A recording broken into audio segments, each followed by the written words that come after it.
आपल्या सामाजिक संस्थेची कुठून तरी माहिती मिळाली, ती कुठून मिळाली, कशी मिळाली ते स्वतः त्यांच्या शब्दात सांगतील. आणि आज आपल्या संस्थेचे सिनियर विस्तार अधिकारी ह्या पदावरती काम करतात. मंथली इन्कम त्यांचा 1.5 ते 2 लाख रुपये आहे आपल्या संस्थेच्या माध्यमातून. तर त्यांना मी इन्व्हाइट करतो. बघायचं आहे का तुम्हाला? 4च लोकांना बघायचं आहे का? सर नो मी इन्व्हाइट करतो आपल्या संस्थेचे सिनियर विस्तार अधिकारी रफिक सय्यद साहेब. Please welcome.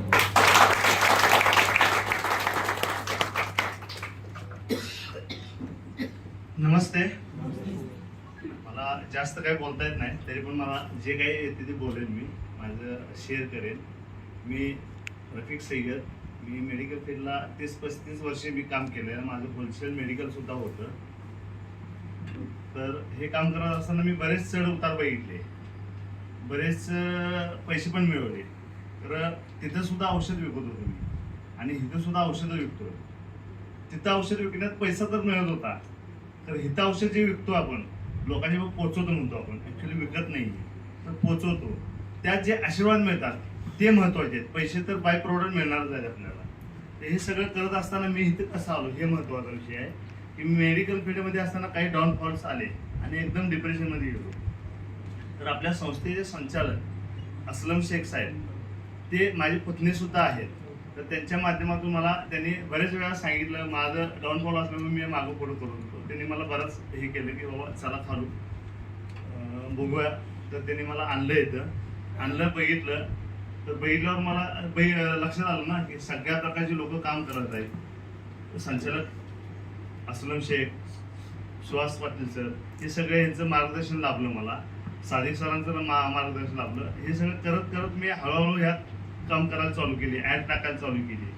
तर सुरुवातीला मला जसं पाहिजे तसा रिस्पॉन्स येत नव्हता, तर मी हळूहळू चालू केलं. मग सुहास सर, अस्लम सरांच्या माध्यमातून, सादिक सरांच्या माध्यमातून मला ते डिजिटल कसं करायचं हे त्यांनी दाखवलं. व्हॉट्सअप, फेसबुकच्या माध्यमातून हे काम चांगलं होऊ शकतं. तर त्यांनी ते काही आयडिया दिल्या, टिप्स दिल्या, त्याप्रमाणे मी काम करत गेलो. तर आज अशी अवस्था आहे की मला कुणाच्या पोचायची गरज नाही, लोक माझ्याकडून पोचायला लागतात. कारण ॲडच्या माध्यमातून डायरेक्ट पैसे अकाउंटवर यायला लागतात. हे सगळं करत असताना, हे मी बघत असताना माझा मुलगा जो वय वर्ष 18, तर त्यानं सुद्धा बघितलं की मी हे व्हॉट्सअप, फेसबुकला काम करू शकतो का. तर त्यानं सुद्धा हळूहळू चालू केला. तर त्याचा सुद्धा चांगला बेस तयार झालेला आहे. आणि ह्या सगळ्या कामातून मला मेन महत्त्वाचं मी जे डिप्रेशनमध्ये गेलो होतो, जी माझी आर्थिक व्यवस्था बिघडलेली होती, ती ह्या कामाच्या जोरावर मी महिन्याला 1.5 ते 2 लाख रुपये मिळवत आहे. तर सादिक सरांची, त्याचबरोबर मला संतोष सरांनी एवढी साथ दिलेली आहे की बऱ्याच गोष्टी मला माहीत नव्हत्या, त्या त्यांनी शिकवलेल्या आहेत. बऱ्याच मला कुठली काही माहिती पाहिजे असेल तर मला ते शेअर करतात. आणि त्याचबरोबर माझ्या मुलाला सुद्धा एवढं चांगलं मार्गदर्शन करून ते तयार केलेलं आहे की प्रत्येक गोष्टीत ते मार्गदर्शन असतात. तर सगळ्यांचा मी आभार मानतो.